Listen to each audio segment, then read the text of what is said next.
Ate, dapat araw-araw. Araw-arawin mo nga. Araw-araw Kasi ang pagka hindi mo araw-arawin, wala rin silbi. Para, Yung, ay, kahapon, nag-ano ako, pag hindi pwede. Kaya araw-araw. oo, hindi dapat walking ganon. lang, hanggang takbo ng takbo.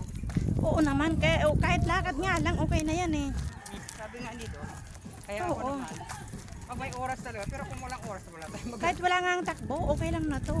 Lakad ka lang tapos paaraw ka. Yun, solve na yan. Malaking bagay na rin yan.